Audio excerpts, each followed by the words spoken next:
Ladies and gentlemen, welcome back to Driven Wyld. Today we are talking about how one fat frog scammed millions from new business owners. So recently we conducted an interview with Mico the Entrepreneur. What ended up happening during that video is she talked a little bit about her experience with a company known as One Fat Frog. And let me tell you, this is something you have to know before even considering working with One Fat Frog or the people involved with that company. So with that said, we are going over what she said during the interview about One Fat Frog, how bad the situation got for her and many business owners that worked with her, and everything in between. So before we do that, let's go over a quick disclaimer. The content of this video does not contain, is never intended to be, legal, business, financial, tax, or health advice of any kind. This video is for entertainment purposes only. It is advised that you conduct your own research and consult qualified professionals before applying anything you find online. I also want to be clear that everything that we're going to be going over is very market dependent, and what applies to me in my market may not apply to you. So with that said, let's get started. So I started in a detached garage, and then I went to a food court in Houston, and then I came back here to Orlando to grow my business. I was following this company called One Fat Frog. I used to watch their Facebook. I was on a follower of their Facebook page, and I used to watch their YouTube videos. And I was impressed. I said, you know what? That's what I'm going to do. That's going to be my next step of my business. I came back here. I think a week later, I went to the One Fat Frog location, to their location that was located on Sand Lake Road in Orlando. It was nice. I walked in, had a good time. Hey, I want to talk to this person because that's who I end up seeing. Mario. His name is Mario. Good personality and blah, blah, blah, but it was sales. He was kind of like the head of sales. Of course, he had to have that personality, right? Make a long story short, when I went there, I got financed for $25,000 for my trailer. Now, the trailer cost 30 to 32,000 because with the taxes and everything. So I got financed for 25 and I had to put 5,000 down for the deposit. Now, I paid $1,000 in increment for the down payment for the deposit, and then I had to make payment for the food trailer. Now, I made monthly payments. I got financed in December. My first payment was January. I put $1,000 down on my credit card that day, maybe February, March. I get an email. Oh, due to COVID and all this other stuff, we're still waiting on parts and blah, blah, blah, blah, blah. You may not get your trailer in May as you thought you would. I'm paraphrasing because the email is not in front of me. Now I'm continuing to make payments. I'm going into, payments coming out of my checking account, and then I'm still making my $1,000 deposit. I already paid 4,000 in. I was going to make my final deposit payment, and this was August. I said, "Well, can you tell me where are you in the process of my trailer?" "Oh yeah, we're still." I said, "No, you said that back in February, March. Can I see what's going on?" They came up with every excuse. Due to OSHA, we can't have people to go back there anymore. Because at first, when I first came, it was okay. They showed me the different trailers that they had on site. I was in them, like, oh my gosh, okay, no beverage. I'm gonna have this here. I'm gonna put my TV right here. Come August, it's a whole different story. We can't go back there anymore. I'm from Chicago, so the Chicago kicked in. I said, I need to talk to somebody. I don't care who I need to talk to, but I need to talk to somebody right now. And so they gave me the office manager who just started, who knows nothing about what I'm about to tell him. And so he was like, "Oh, I'm sorry to hear that, blah, blah, blah. Get on it, blah. I'll send you an email." I left and I ended up getting the email. And the email stated that we'll have your trailer in October. We don't know which date, but we'll have your trailer ready by October. I said, okay, I'm gonna give them to October. I didn't make the last payment, but I did my generator, which cost $1,000. So I bought my generator. I went to go pick it up. I bought it from Bass Pro. I went to go pick it up, took it over there, gave it to them. They put my name on it, blah, blah, blah. I didn't receive an email. I didn't receive a phone call, nothing. So ClickLeaf is the finance company. So I called ClickLease and I said, hey, they told me that I was supposed to get my trailer in October and today is November 1st. I'm not making any more payments. Oh, you can't do that because of this, and this. Well, call One Fat Frog and let them know that if they tell you that they're going to give your payments back, we'll give you your money back. Too good to be true, right? Now I'm Mm-hmm. on my 15-minute break because I was at my W-2. I was on my 15-minute break, 30-minute break, I'm sorry. I called One Fat Frog, and the first thing came out his mouth was, we don't do refunds.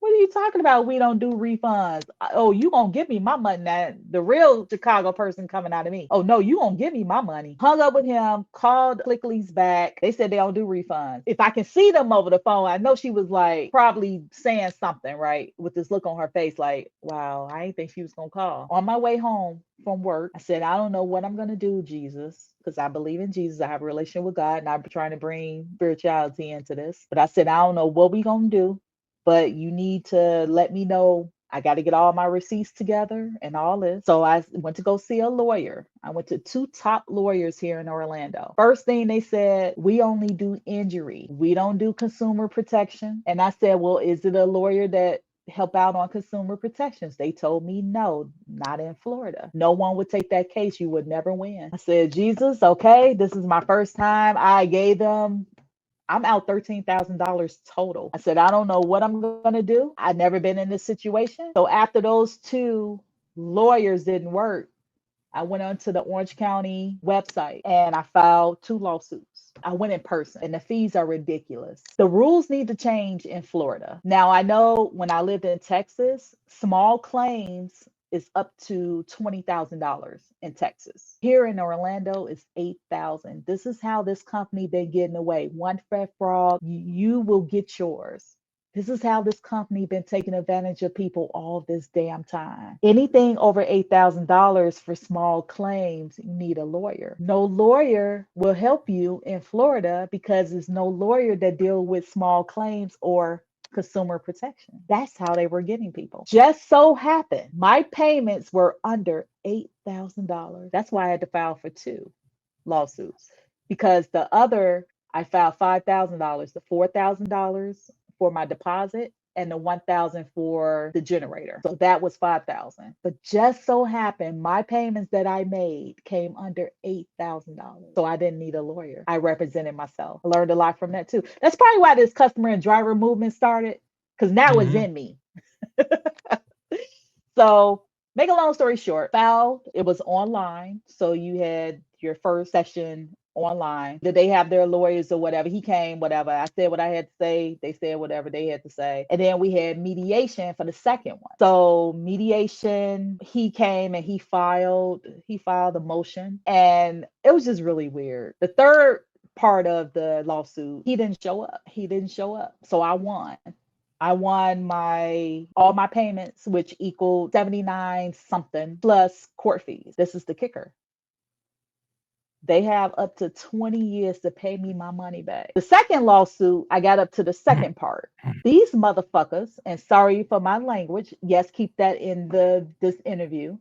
They filed for Chapter 11. Come to find out, these bastards, all of them need to be in jail. They stole over $18 million over 700 people. 18 Over million. 700 people. We are listed as creditors. $18 million.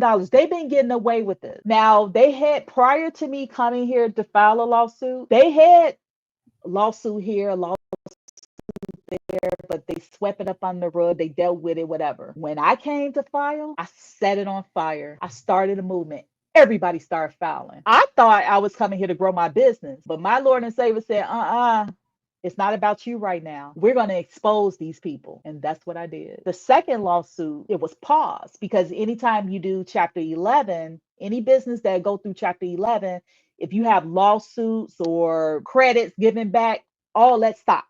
It pauses. I'm going to win that one, but still, I'm not getting any money because they filed Chapter 11. I was supposed to get my generator back. They made me go through sending my ID to doing some paperwork to sign my name for them not to give me my generator. And they end up having a sale and sold all the generators. Sold and stole. They had an auction. They never gave us back our generators for some of the people who didn't pick them up. They made me go through all of that. Oh yeah, you're gonna get your generator back, until I saw in the Facebook page that I'm in two Facebook pages. I kid you not.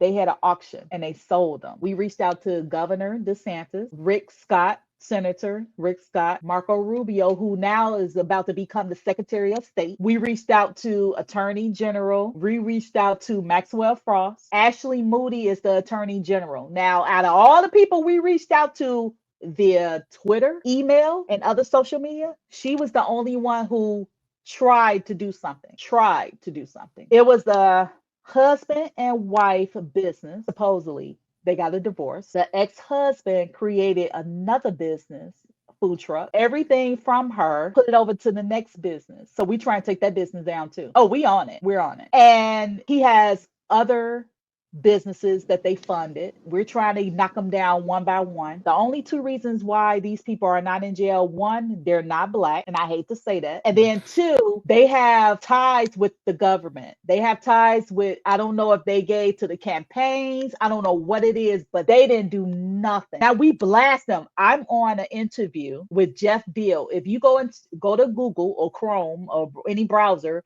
type in Jeff Deal, DEA Channel 9, One Fat Frog. They done several interviews, but I'm the very first one. Me and another couple from Jacksonville, Florida. He's on first and I'm on the second half. So I did an interview with them. We had mass media on all the stations, Fox, CBS, NBC. These bastards are not in jail. That's what we're seeking. We're seeking for our money, because even the bankruptcy judge told us that we may see 1 to 2% of our money. Just think about the people who couldn't travel here, because you have to, in order for the lawsuit to happen, you have to come here to file because you brought it through state of Florida. What I did, I said, okay, I'm going to make sure I talk about it on my channel, which I did. It's on my Doe Beverage channel. If you go to my Doe Beverage YouTube channel, I have like a playlist of like, even with dealing with the credit card companies, because the credit card companies, when I disputed charges, do you know these people, MasterCard and Discover, sided with the company? I closed my account, both of them. I said, I'm not paying nothing on this credit card until you remove that $2,000. They said, well, we're not going to remove it. I said, well, you will never get a dime from me. Well, we'll mess up your credit. Half at it. My guess is with the credit card companies is that they considered it a legit transaction and they don't want to get tied up in lawsuits. So they just, it's on you now. Wash our hands of it, and we're just going to soak the both of you, which is stupid. That's awful. But like, these crooks got away with basically embezzlement and fraud, and they're not in jail for it. That's ridiculous. Taking deposits from people, saying, we're going to build this stuff for you.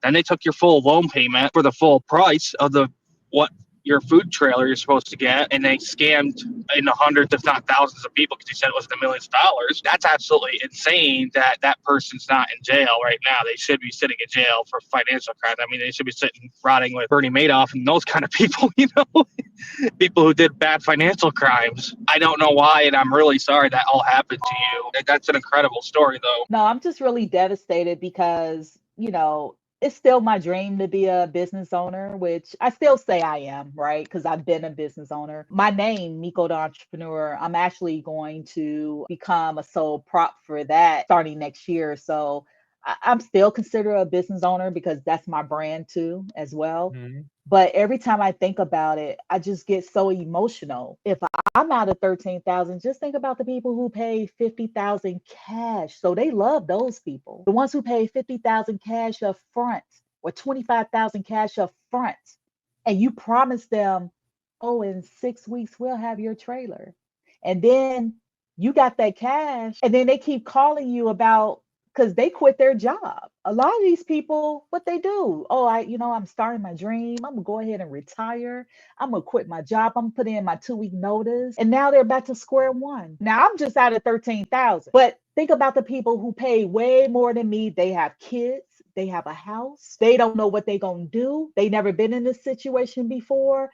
And it's like my heart aches for them every time I think about it. Like sometimes I would just do deliver when I'm doing Doordash and UberEats, and I just something will pop in my mind, and I'll be like, I need my 13,000. How in the world that these two people And the rest of their team scammed us out of our money, out of our dream. They took our dream away, right? They took all of Mhm. our dreams away of becoming a business owner. We're not going to trust anyone else to, you think I'm going to go out and, oh, well, I had this situation with you, but I want to go ahead and buy another food truck, food truck or food trailer? No. Well, I know I wouldn't. It's amazing how in this world people can get away with stuff. And then for the ones who supposed to get caught and be in jail, they don't. For the ones who barely turn around their seat, they're in jail. I'm exaggerating, but you see where I'm going. You know, Yeah. and it's just I don't understand that.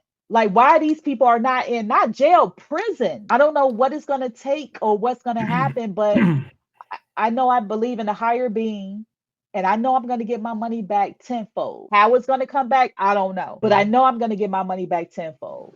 And so I have to tell my story. And then the situation that I'm in led me to start this customers and drivers movement against the, Doordash and UberEats, where I'm working with customers. We're going to be having an interview with Mico the Entrepreneur in the very near future, talking all about what happened with One Fat Frog on a much more deeper level. And we're going to be releasing that in the very near future. So make sure you keep an eye out for that. For those of you who are looking to be in business for themselves and they're not really sure where to go, I would like to formally invite you to the Driven Wyld Discord server. The Driven Wyld Discord community is exclusive for gig workers looking to expand their knowledge and expertise in their self-employment and entrepreneurial journeys. I've partnered with high-level professionals to make sure that we are providing the most exclusive benefits based on your personal needs as a gig worker. Professional opportunities and gig postings. More live streams with high-level professionals in our industry and adjacent industries. Educational systems designed to help you build your own dispatch company as well as other scalable opportunities. One of those opportunities is through the Dispatching for Beginners course, which is kicking off in the very near future. We are changing the game and transforming how businesses serve customers and how gig workers get opportunities. So whether you're a gig worker looking for more opportunities to earn or looking for an exit strategy because the gig economy is an income bridge to what would be a long-term goal and not the goal, and you would like to see something with more growth and scalability, there's something here for you. Check the link in the description and get started with making the most amount of money in the least amount of time and in the safest possible way. We are excited to help you secure your financial future. Thank you so much for watching. I really appreciate it. As always, make sure to hit the like button, subscribe if you're new, and I'll see you guys next time.